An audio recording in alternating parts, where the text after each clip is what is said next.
Thunder, like you've seen it a million times.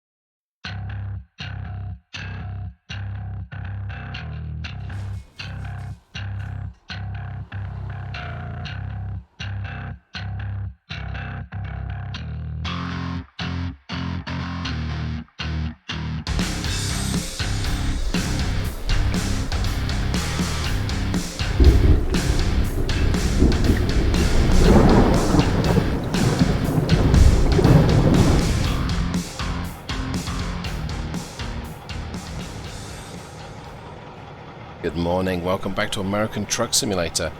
My name is David Steele and here's my truck. Yes, we're back in a Mack. I know, but a couple of clues about this Mack. First things first, it has a golden bulldog on the front, and that means it's an all-Mack powertrain. I'm going to jump in the cabin here. Actually going to close the windows, like so. So, this is the... oh, left it in gear, how foolish. This is the sound of the Mack V8. Well, okay, it's actually the sound of the Mack E9, but I'm using it as a proxy for the Mack ENDD864 series, and 865 and 866. And this is a 14.2 litre V8. I'm going to go ahead and move off here. But this engine, let's just turn my lights on. This engine is missing something that is in every other Mack V8 that I've shown on the channel, so far at least, and that is a turbocharger. This engine does not have a turbo. This is a naturally aspirated ENDD864, and that's the 237 684 foot-pound torque engine. So it's interesting to be driving a 14-litre engine with only 237 horsepower, and this output was, I mean, like knocked into a corner with the later Mack E6 engines. E673, I think. Big yawn, excuse me. Been a long day as I talk through this. Now that.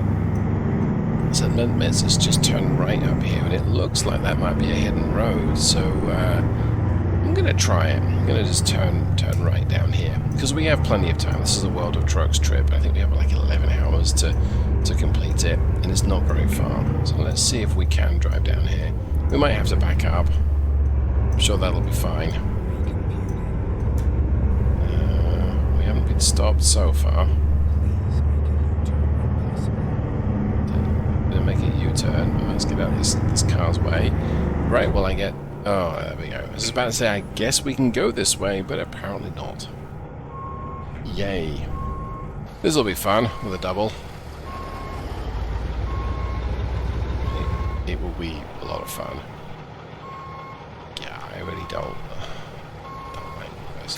Oh, okay. We can go this way. Well, that might make life a little easier. The yard has a second entryway. Well, I guess as we maneuver through here, and it's a good job I've got plenty of time. Let's talk a little bit more about the 864, or the ENDD864. Now, I am not sure what the DD stands for, because in Mack terms, EN stands for engine, D is diesel, and typically you might have a D there, which is the T, which is the turbo. You may also have an L, that's the lightweight version of that engine, but no such thing in a double D. I don't know what that might be referenced to. Can't think of anything relevant to trucking. And there was a website, well there's a bunch of websites. Big Mack Trucks is a forum that I frequent, and it may explain what it stands for there, but I'm not sure. I can't say what that is, but I'm working on a couple of naturally aspirated Mack V8s, and the other one is the END864, and that is the 255 horsepower engine, and that has a little less torque. It's something like 639 foot-pounds. But these two engines, I mean, you can kind of see one's got more torque and less power. It's a bit of a Mack trait. And one has more power and less torque. It's like an older Mack trait. Well, yes. This engine produces its peak torque at 1400 revs, and the other one at 1600 revs. So that's a big difference. I say big difference, that's a 200 RPM difference. The other engine produces its peak power at 2300 RPM, as opposed to just 2000 RPM for this. And I say just. I mean, that's, you have to get there. They're a mechanical engine, so the torque curve is wonderfully smooth. And it's more of a modern engine thing, where the torque curve is sort of deliberately constrained at certain points of the rev range, or in fact often throughout the entire rev range. So it has a genuine curve. It's not a series of straight lines. It still has to be revved, and I'm taking my time here. But we're using the Mack 10-speed. We're actually using the stock 10-speed overdrive that comes with the Mack car. So it's a 378 final drive, and I think a 0.78 top gear. The long and short are 55 miles an hour is about 1400 revs. And if you go with a direct drive, actually I need to stay on this road, you're looking at about 1750 or 1800 revs at 55. We don't need to use all those revs here. The other Mack, naturally aspirated V8, we may do, but this one, I don't think we do. I mean, we're going to find out, right? I'm currently at full power and decelerating at 1600 revs, so our torque is increasing ever so slightly, but it's going to drop below 1400 and I'm going to need to change down.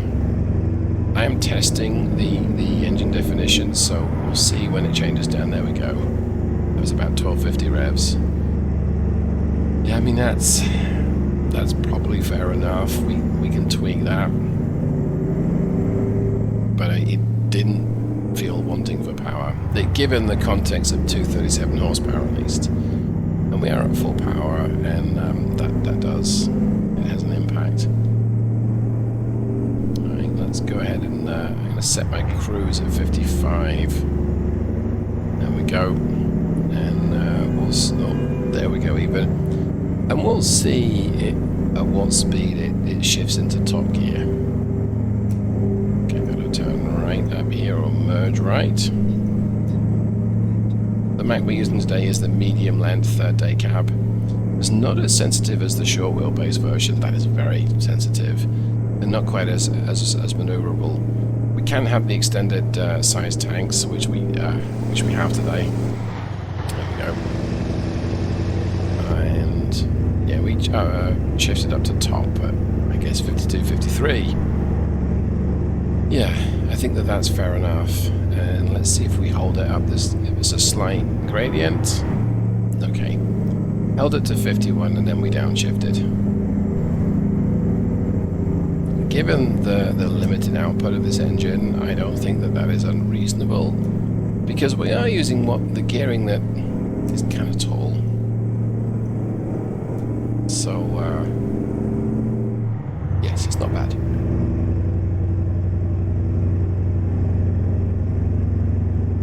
As far as fuel consumption goes,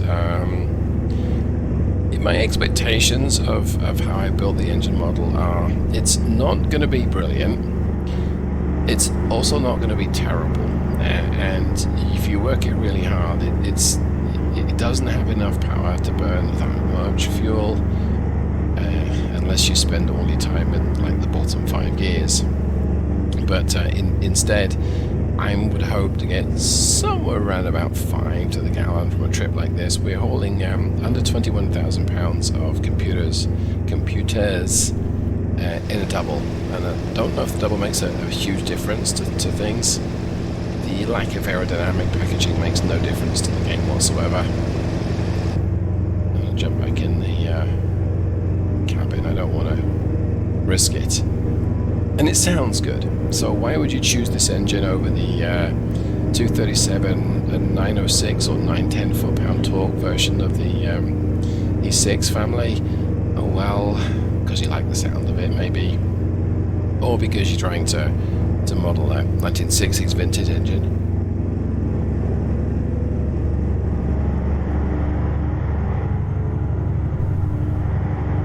does sound rather pleasant. Yeah.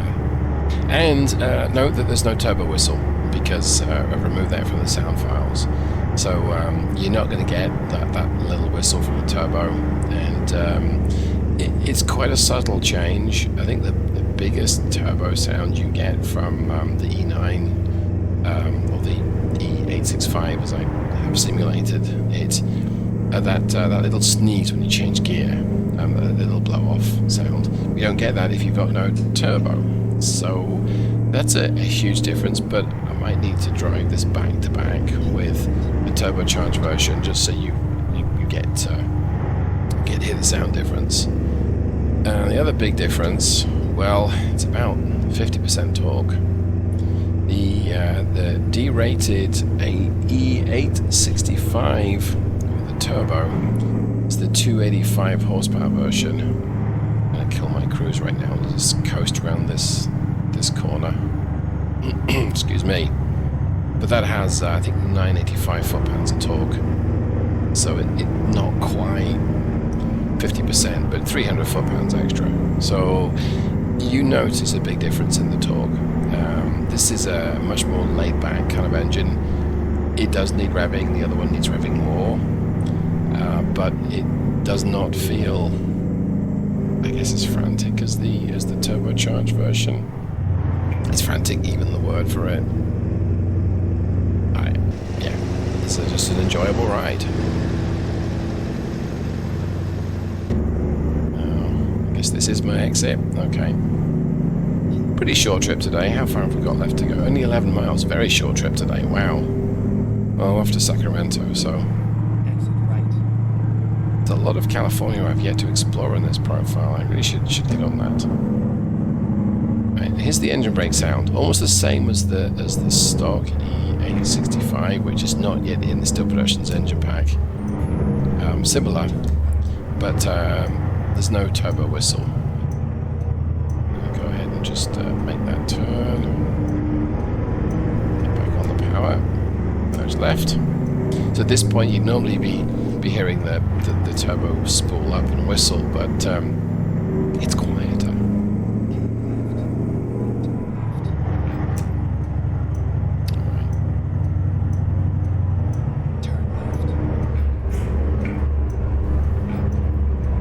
Keep yawning.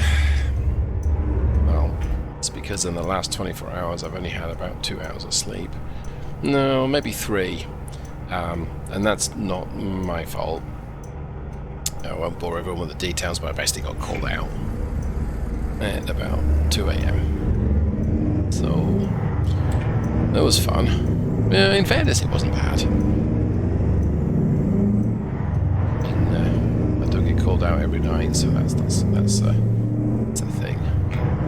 Right now, I'm working this thing as hard as I can. I've given it full power. I'm using the automated box, and it's not exactly shredding the tarmac, but at the same time, it's doing all right. Let's quick glance at the consumption. So I didn't reset it, but 5.7, it was about 5.7 when we set off, and so perhaps we've gone close to 5.7 to the gallon. I still think closer to 5 than 6. We don't have long before we find out. So yeah, very different style of trucking.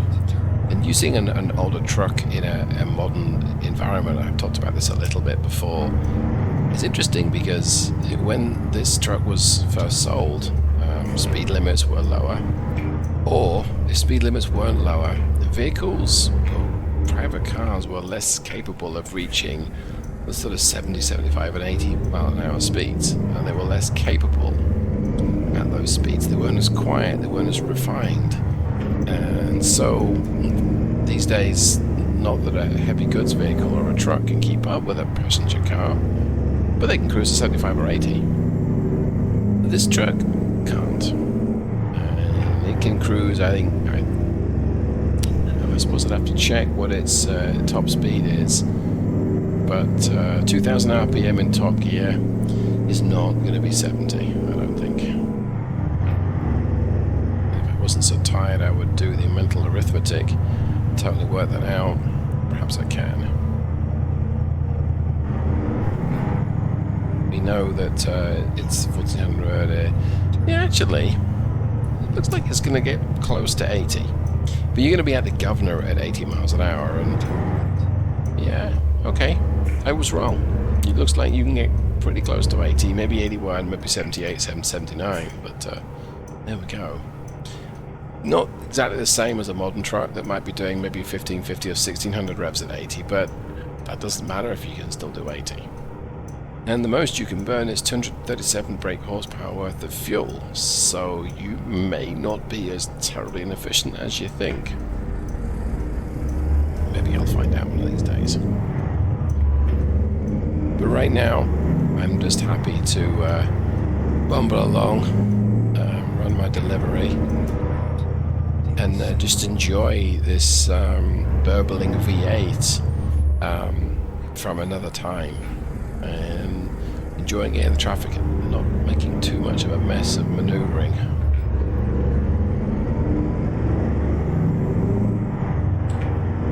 Well, the last point is going back some time now when I put together the Steele Productions Mack Engine Pack. Included a whole bunch of turbocharged engines, turbocharged and optical and so on and so forth, and deliberately avoided the naturally aspirated engines, mostly because, well, it's not that they're not interesting, they really are. There's a roundabout, well, there's no curb, so I went straight over it. But ignored the naturally aspirated engines because, generally speaking, they are lower powered. So the E711 is an 11.6 litre engine. It's not an E6 or an E7 class, it's kind of in the middle. And naturally aspirated, that's just over 200 horsepower. But its torque output is sort of 600 foot-pounds of torque.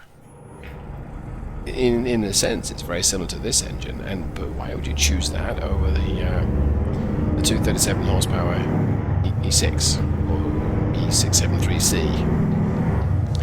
Yeah, you really wouldn't, because you need those torques. The more torques you got, the easier it is to roll.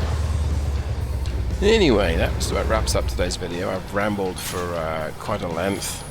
I'm going to go ahead and disconnect the cargo. I'd like to see what sort of economy I managed on the trip. It is part of the of testing the engine definition. So let's see. Wow, look at that. Did exactly 100 miles. I don't think I've ever done that before. And we used 17.4 gallons, which 117, that's actually pretty close to 5.6, 5.7, yeah. 5.7 to the gallon. Well, strike me down. It looks like we matched what the trip said, which was very fortuitous because we did a few miles. I've done quite a few testing on miles on this tank with different engines and so on and so forth. That might be a little heavy, light on fuel consumption, not heavy. More driving and more research is required, but let's leave that for another time.